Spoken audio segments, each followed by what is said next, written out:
Dobrodošli v središču v podkastu Nove Slovenije. Poslanec Aleksander Reberšek je moj gost. Lepo pozdravljen, ti bom rekla kar Aleks. Pester teden imaš, če samo na kratko naštejem. Veliko pozornosti posvečaš razmeram v podjetju CSS v Škofji Loki, ki je v likvidaciji, bil si tudi v podjetju. V torek pa si, če se malce pošalim, prenočil v Državnem zboru. Razprava o interpelaciji proti notranjemu ministru Boštjanu Poklukarju se je zavlekla v noč. Kaj praviš na razplet? Ja, lep pozdrav tudi tebi. Ja, interpelacija je, bom rekel, bila precej dolga, čeprav po dolgem času se spomnim, da nismo pokurili vsega časa, pa vendar saj niti ni važno, kaj človek pove tam, oziroma poslanec Državnega zbora, bolj je pomembno, kaj poslanec tudi naredi. Bom rekel, da je bila kar precej zanimiva interpelacija. Smo v Novi Sloveniji ta predlog pripravili ravno v pravnem času. Saj veste, da smo ministru očitali kup enih nepravilnosti, ne samo imenovanje šefa policije, ki je bilo imenovan nezakonito.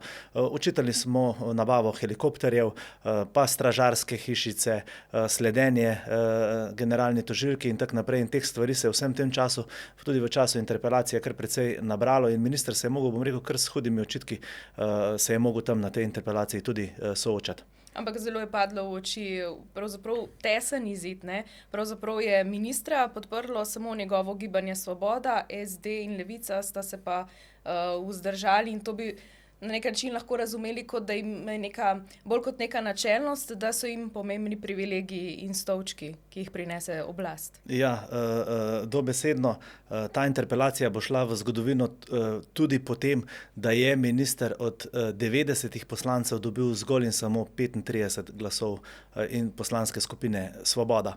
Zdaj, jaz sem že na sami seji povedal, da SD in pa Levica so se na nek način pilatovsko umile roke in so pač povedali, da ga na nek način ne podpirajo, niso pa glasovali recimo poslanci proti. Ampak če so se poslanci SD-ja in pa Levice pri glasovanju o interpelaciji ministra vzdržali, je to ravno tako, kot bi ga podprli. Žal mi je, da ni bila prisotna, bom rekel, cela opozicija. Vkolikor bi bili prisotni tudi vsi poslanci iz opozicije, bi na koncu bil rezultat izenačen, 35 proti 35. Seveda tu ne bi nič spremenilo, bi pa dali mogoče neko drugačno sliko navzven in mogoče bi minister to še bolj občutil, kot je sicer. Verjamem pa, da je 35 glasov podpore, bom rekel, zelo slaba podpora. Zdaj, ni bila prisotna cela opozicija, predvsem SDS, ne?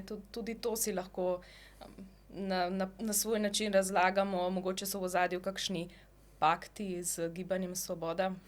Na hodnikih Državnega zbora človek sliši marsikaj, vendar so to špekulacije samih razmer, bom videl, ki se v ozadju dogajajo.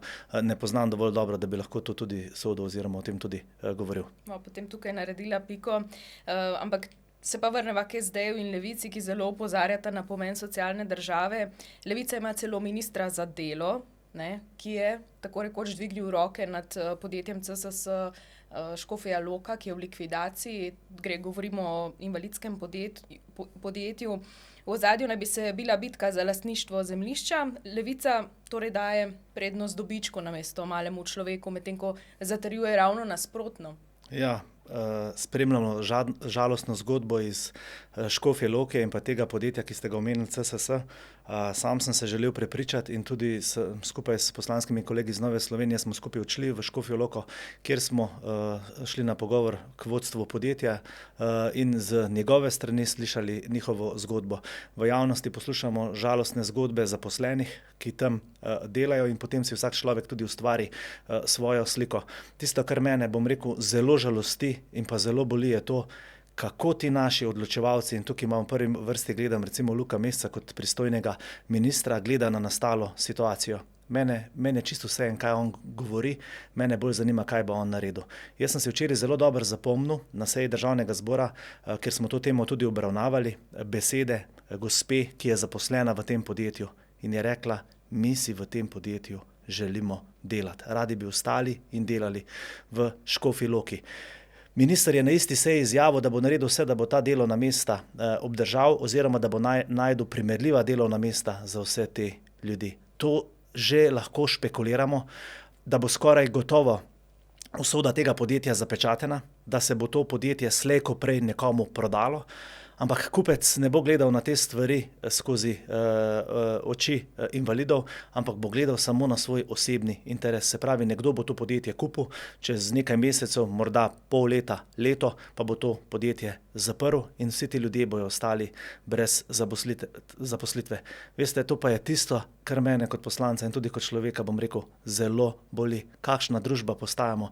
Ne gledamo na ljudi, ampak poglejte še ta primer, ne.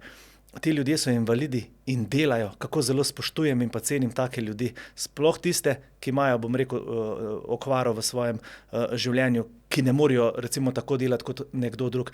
In mi jim s tem, ko jim nudimo neko zaposlitev, nudimo tudi, da se vključijo v ta krog sociale, sodelovanja, zaposlitve, izpopolnimo, bom rekel, na tak način tudi njihov dan in tako naprej. In država pa zdaj gledamo, dela vse proti njim. To me pa kot poslanca, bom rekel, zelo boli. Tudi vsem ostalim najranljivejšim pravzaprav s tem pošiljamo sporočilo, da jih na neki točki, da bodo pozabljeni. Žal živimo v svetu, ki nam vladajo takšni ljudje, ki dobiček postavljajo pred interese invalidov.